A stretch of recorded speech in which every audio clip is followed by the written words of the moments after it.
नमस्कार, आप देख रहे हैं उत्तराखंड का लोकप्रिय चैनल उत्तरांचल की सुर्खियां, जो कि आप तक पहुंचाता है हर बड़ी से बड़ी खबर, यानी शहर आपका खबर आपकी। आइए मैं दिखाती हूं आज की बड़ी खबर।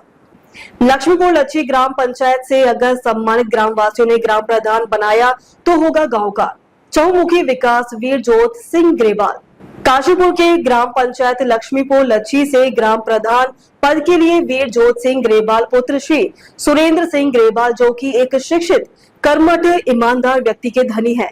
वीरजोत सिंह ग्रेवाल एक सफल किसान भी है और उन्होंने पूर्व में छात्र संघ का चुनाव भी लड़ा था।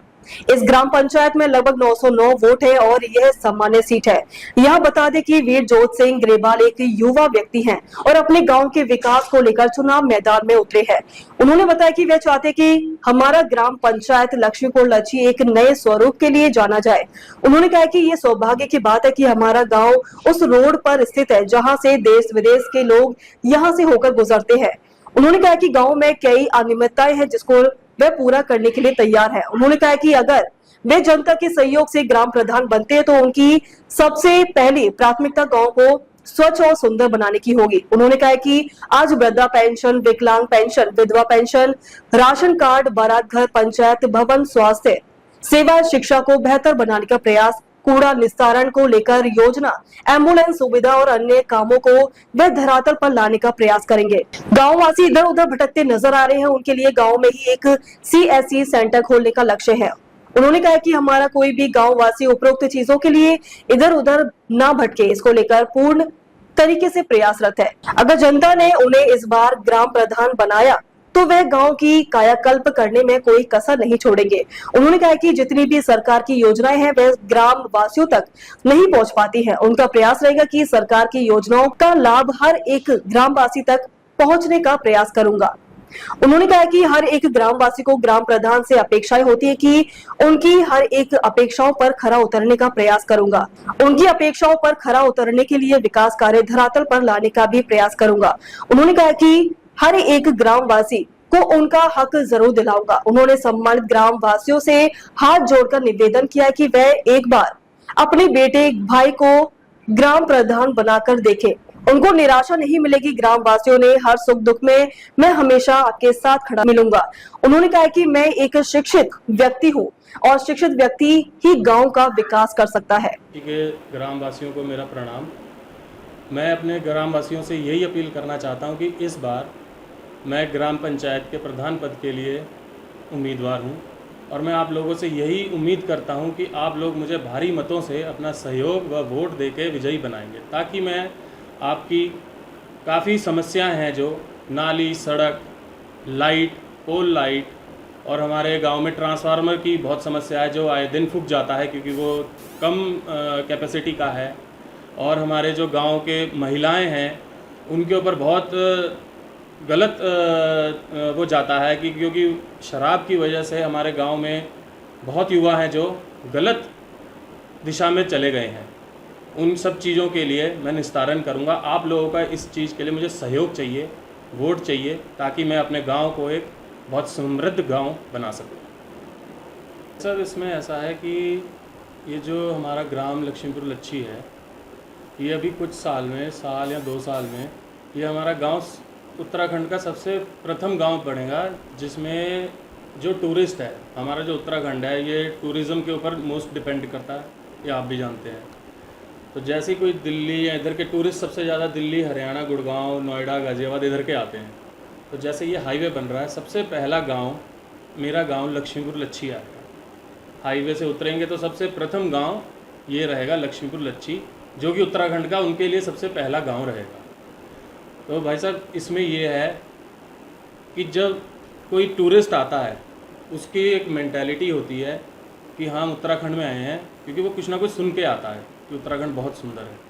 जैसे ही वो हाईवे से उतरे, हमारे गांव में प्रवेश करके निकले आगे रामनगर, नैनीताल के लिए, तो उसे ये होना चाहिए कि वाह, कितना खूबसूरत गांव है। इसमें ये है कि हमारे जो गांव है इसके सड़क के किनारे बहुत गंदगी है। ये थोड़ा सा हम लोगों की भी कमी है, थोड़ा प्रतिनिधि की भी कमी रही होगी कि हम समझा नहीं पाए अपने गांव वालों को। जिस प्रकार एक थोड़ा सा और है, एक थोड़ा सा ब्लॉक वालों को भी थोड़ा सा समझना चाहिए था कि हाईवे के किनारे जितने बस स्टैंड बने हैं, बहुत पैसा लगता है सरकार का उन बस स्टैंडों का निर्माण करने के लिए। उन पे घास जमी पड़ी है, उनका रंग रूप, वहाँ पे कोई वो इस्तेमाल के लायक भी नहीं है, वो ऐसे के ऐसे ही पड़े हैं। दूसरी चीज़, यहाँ पर हमारे गांव में थोड़ा नल की समस्या ज़्यादा है। ये असल में हमारा गांव जो है, कुछ है सड़क से रामनगर रोड से पूरब की ओर, कुछ है पश्चिम की ओर। तो इसमें ये है कि पूरब वाले पश्चिम से आके कुछ पानी लेते हैं, उधर नल कूप हैं कम, कुछ पानी छोड़ जाते हैं, कुछ ना कुछ मैकेनिकल डिफेक्ट होगा। और दूसरी चीज़ ये है कि हमारे गांव में बारात घर नहीं है, पंचायत भवन है। पंचायत भवन का रंग रूप आपको मैं दिखा के भी लाऊंगा, थोड़ा सा ख़राब ही है स्थिति उसकी। वहाँ पे पानी की निकासी, बरसात के पानी की निकासी नहीं है प्रॉपरली। उसके बाहर एक नलकूप लगा हुआ है, उसके साथ में गटर का पानी आता है नलकूप के साथ में। तो उस पानी को पी के यहाँ के गांव के बच्चे बीमार ही पड़ेंगे। अगर आप प्रधान बनते तो सबसे पहली प्राथमिकता गांव के लिए आपकी क्या रहेगी?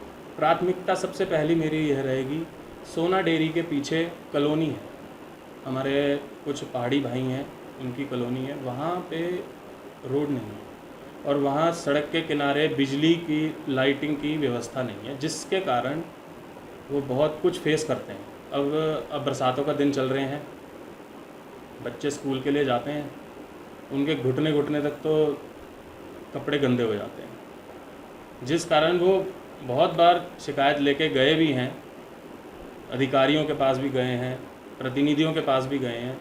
पता नहीं किस विषय क्या कारण रहा होगा, उसका निस्तारण नहीं हो पाया उसको। मेरा सबसे पहले यही रहेगा कि उस कॉलोनी, उन बच्चों के लिए, क्योंकि आने वाला टाइम बच्चों का ही है, नई जनरेशन का है। पूर्व में जो है यहाँ विधवा पेंशन या वृद्धा पेंशन राशन कार्ड के लिए देखा गया है कि यहाँ के ग्रामीण काफ़ी परेशान रहे, उसको लेकर के आपके द्वारा क्या स्थिति जो है यहाँ समाधान किया जाएगा? इसमें ये रहेगा, सबसे पहले मेरी पूरी एक लिस्ट बनाऊंगा मैं, जिसमें जितने जितने पीड़ित हैं, जिनको विधवा पेंशन, अभी मेरे हैं 7 के लड़के हैं, उनके घर परिवार में जैसे विधवाएं हैं, वो बोल रहे थे कि बहुत परेशानी रही है। तो उनकी एक लिस्ट बनेगी, उनके फॉर्म कलेक्ट करके मैं खुद स्वयं उसका निस्तारण करके दूँगा। क्या उसके लिए CSC सेंटर नहीं होना चाहिए आपके गाँव में? गाँव में बिल्कुल होना चाहिए। हमारे गांव में बहुत युवा जो हैं पढ़े लिखे हैं, वो इधर उधर भटक रहे हैं काम के लिए। अगर हम चाहें, अगर सरकार चाहे, मैं भी इसमें मदद करूंगा और यहाँ पे CSC सेंटर का एक निर्माण करेंगे, यहाँ पे इस्टेब्लिश करेंगे एक CSC सेंटर, जिससे कि रोज़गार भी मिलेगा और ग्रामवासियों को सुविधा भी मिलेगी, उन्हें काशीपुर यहाँ इधर जाने की ज़रूरत नहीं पड़ेगी। तो जैसा आप कह रहे हैं कि यहाँ बड़ा घर होना चाहिए या अन्य और जैसे बच्चों के खेलने के पार्क होना चाहिए, तो उसके लिए जो सरकारी भूमि यहाँ मौजूद है जिस पर आप ये निर्माण कार्य कर पाएंगे? देखिए, फ़िलहाल ऐसी कोई भूमि इतनी नहीं है मौजूद, लेकिन मेरी बात हुई थी पटवारी साहब से, यहाँ के हमारे हलके के पटवारी साहब से ही बात हुई थी। तो उस भूमि के लिए हमारा जो मंदिर है, ये मंदिर भी हमारा NH में आने वाला है, ये टूटेगा, उसमें निशानदेही करके गए हैं NHAI वाले।